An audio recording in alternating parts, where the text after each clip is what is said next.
São muitas as atividades científicas e cotidianas onde não se pode prever o resultado. Tirar cara ou coroa, jogar um dado, a órbita de um elétron, jogar na loteria, tentar prever o sexo de um bebê. Esses eventos, chamados de aleatórios ou ao acaso, possuem 3 aspectos em comum.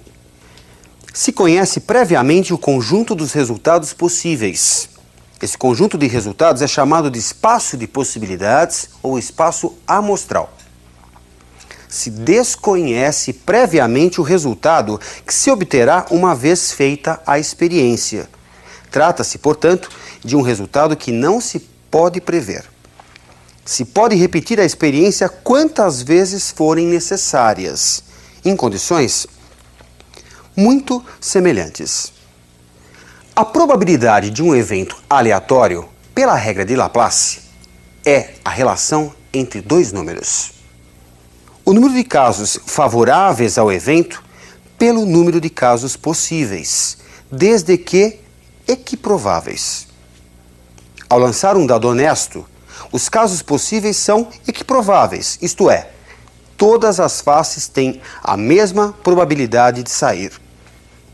Ao lançar um dado honesto, qual a probabilidade de sair a face 3? Um caso favorável, pois só há uma face 3 num dado, em 6 casos possíveis. 1/6. Ao lançar um dado honesto, qual a probabilidade de sair uma face maior do que 3?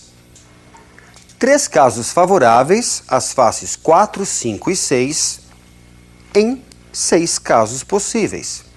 3/6. Simplificando, 1/2. Pela definição clássica de probabilidade, casos favoráveis sobre casos possíveis, uma probabilidade nunca será negativa. Na pior das hipóteses, não se tem casos favoráveis ao evento e a probabilidade é nula. Como o número de casos favoráveis não pode superar o número de casos possíveis, uma probabilidade nunca será maior do que 1. Na melhor das hipóteses, o número de casos favoráveis é igual ao número de casos possíveis e a probabilidade resulta igual a 1. Procure não esquecer, probabilidade é número compreendido entre 0 e 1. Vamos ver então 2 questões de aplicação, 2 exercícios de vestibular. Me acompanhe na tela. Uma mãe, brincando com seus filhos, pediu que eles escrevessem todos os anagramas da palavra escola. Cada anagrama foi escrito em um pedacinho de papel e colocado em uma caixa vazia. Retirando-se ao acaso um desses papéis, qual a probabilidade de que a palavra nele escrita tenha todas as consoantes juntas? Vamos calcular o número de casos possíveis. São 6 letras distintas. O total de anagramas é obtido pela permutação das 6 letras. A permutação de 6 fatorial, é igual a 720. 720 anagramas. Vamos pensar nos casos favoráveis ao evento consoantes juntas. Tudo se passa como se tivéssemos apenas 4 letras, as 3 vogais e o grupo das 3 consoantes, que passamos a considerar como se fosse uma única letra, já que devem permanecer juntas. O total de anagramas é o número de permutações desses 4 elementos. 4 fatorial multiplicado por 3 fatorial, pois as 3 consoantes também podem permutar, mudar de posição entre elas. Resulta 24 vezes 6, 144. 144 anagramas têm as consoantes juntas. Escolhido um papel ao acaso, a probabilidade de que as consoantes estejam juntas é de 144 casos favoráveis em 720 casos possíveis. Simplificando, temos 1/5. Vamos fazer mais uma questão de aplicação. Me acompanhe na tela. Para desligar seu sistema de segurança, devem ser acionados simultaneamente 3 determinados botões de um painel que possui 5 botões. Qual a probabilidade de desligar-se o sistema, escolhendo-se ao acaso, aleatoriamente, os 3 botões? Vamos calcular o número de casos possíveis. São 5 botões e devemos escolher 3. Como a ordem com que você escolhe os botões não importa, trata-se de uma combinação simples. Observe o painel na sua frente. Você vai apertar o primeiro botão. Quantas possibilidades você tem? 5. Qualquer um dos botões. Você escolhe um e mantém apertado. Você agora deve escolher o segundo botão. Quantas possibilidades você tem? 4. Mantenha-o também apertado. Você deve escolher um terceiro botão. Quantos botões ainda restam? 3. Assim, o número de casos possíveis é 5 vezes 4 vezes 3. Como a ordem não importa, descontamos a permutação dos 3 botões escolhidos dividindo por 3 fatorial, que se pode escrever como 3 vezes 2. Resulta 10 escolhas possíveis.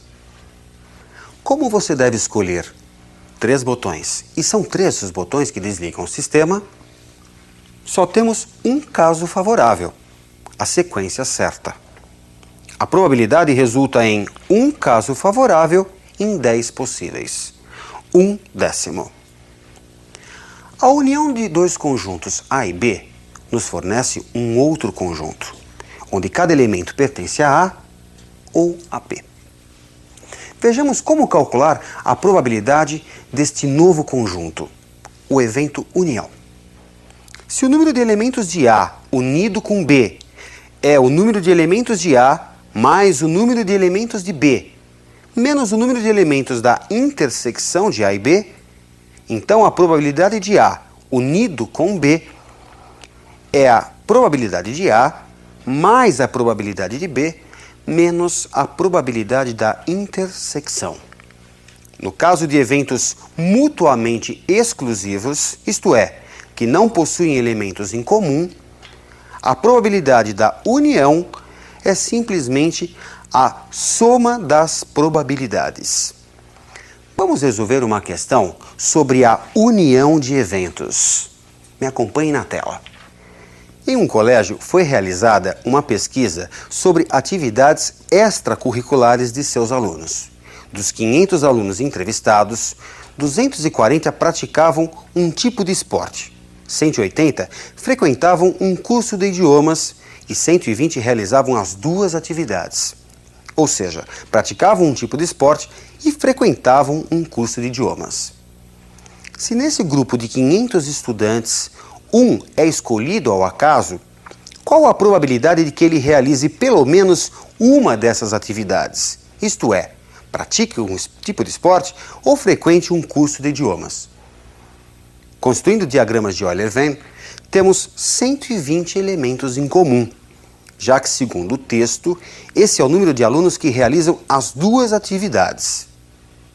Como o total dos que praticam esporte é 240, temos então que 120 realizam apenas esporte. Como o total dos que frequentam o curso de idiomas é de 180, temos que 60 realizam apenas esse curso de idiomas. Somando 60 com 120 com 120 resulta 300. Como se tem 500 alunos, conclui-se que 200 não realizam nenhuma das 2 atividades. A probabilidade de que um aluno pratique um tipo de esporte ou frequente um curso de idiomas é igual à soma das probabilidades, menos a probabilidade de que pratique 2 atividades. 240 sobre 500, mais 180 sobre 500, menos 120 sobre 500. Resulta 300 sobre 500, que simplificado dá 3/5. Será afetada uma probabilidade se você ficar sabendo de um fato relacionado ao evento antes da experiência? Vejamos a definição da probabilidade condicional. A probabilidade do evento A, sabendo que o evento B ocorreu, é igual à razão do número de elementos da intersecção de A e B pelo número de elementos de B, ou o que é equivalente à razão dessas probabilidades. Se a probabilidade de A, sabendo que ocorreu B, é igual à probabilidade de A, ou a probabilidade de B, sabendo que ocorreu A, é igual à probabilidade de B, dizemos que os eventos são independentes. Ficar sabendo de um evento não altera a probabilidade do outro ocorrer. Vejamos um exemplo, um exercício de probabilidade condicional. Num grupo de 400 homens e 600 mulheres, a probabilidade de um homem sofrer de miopia é de 0,05 e a probabilidade de uma mulher ter a mesma doença é de 0,10. Uma dessas pessoas é escolhida ao acaso. Calcule a probabilidade de ela ter a doença. No item B, sabendo que ela tem a doença, calcule a probabilidade de ser um homem. 0,05 equivale a 5%. 5% de 400 é 20.